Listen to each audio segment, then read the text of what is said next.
কৰি বহুত দিনৰ পৰা ভাবি আছোঁ যে উৰ্পদ বিলত একদিন আহিম।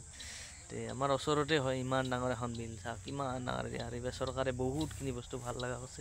আগতিলা জেগাত এনেকুৱা নাছিল, পাকা চাকা কৰি দিছে আৰু সুবিধাও কৰি দিছে, কালভাৰ্ট দি দিছে। তে মানে ৰাতিপুৱাৰ ভাগত একদিন ইমান সূৰ্যটো ইপিনে উঠিব, ইমান ধুনীয়া এটা ভিউ লাগব। চাওক না একবাৰ গাইছ, কিমান ধুনীয়া। নিশ্চয় দেখাম, আহিম মৰ্ণিঙত কেতিয়াবা। সময় বান নাখায়, ঠাণ্ডা বহুত, আৰু মানে ইপিনে হাতী ওলায়, সেইটোৰ কাৰণে মেইন সমস্যাটো সেইটো মেইন।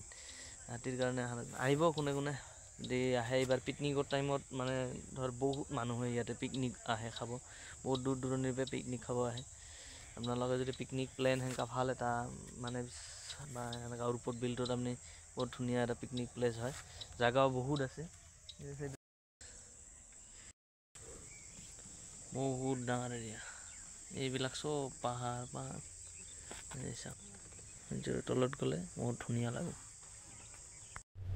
বগলী চাওক, বগলী ইমান বগলী একেলগে, চব বগলী আছে।